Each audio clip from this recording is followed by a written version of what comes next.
Guys, आप सभी ने कभी न कभी तो कोकोनट ऑयल को यूज़ तो किया ही होगा, लेकिन क्या आपने कभी सोचा है कि आखिर फैक्ट्री में कोकोनट ऑयल को कैसे बनाया जाता है और यह कोकोनट ऑयल निकलता कैसे है और उसमें कोकोनट वाटर से बनाया जाता है या किसी और प्रोसेस से।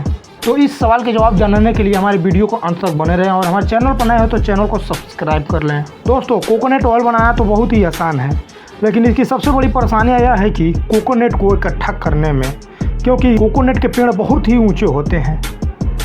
इन पेड़ों पर साइकिल वर्कर्स चढ़कर तोड़ते हैं और बारिश हो जाने से पेड़ गिरा होना और पेड़ पर चढ़ते समय फिसलना, यह सब इसकी आम परेशानियां हैं। लेकिन इन्हें एक बार पेड़ से तोड़ने के बाद इसे इकट्ठा किया जाता है।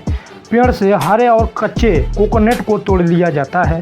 भारत में सबसे ज़्यादा पेड़ की उत्पादन उड़ीसा और कर्नाटका जैसे जगहों पर पाए जाते हैं। तो कोकोनट को इकट्ठा करके फैक्ट्री में भेज दिया जाता है और फैक्ट्री में 7 से 8 दिन तक इकट्ठा करके रख दिया जाता है ताकि ये पक सके और वर्कर्स इसके बाहर वाले छिलके को निकालते हैं।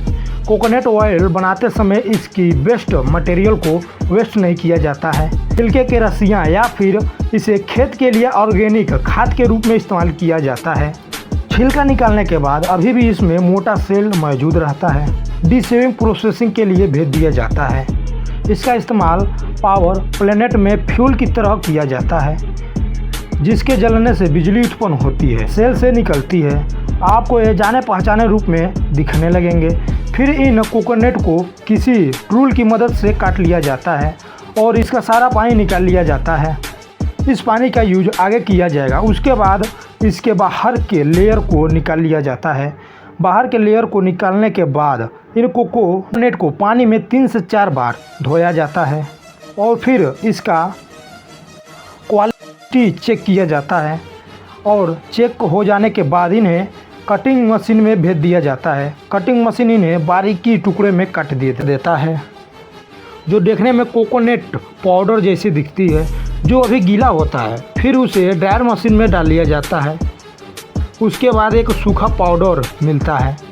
इस पाउडर को एक मशीन में डाल दिया जाता है।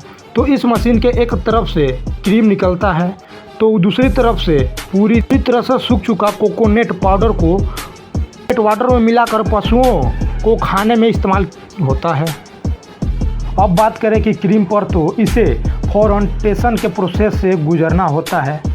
इसीलिए क्रीम को टैंक में 24 से 48 घंटे के लिए इसे छोड़ दिया जाता है। तो अगर इसे 2 दिन बाद देखेंगे तो इसका कलर बदल चुका होता है।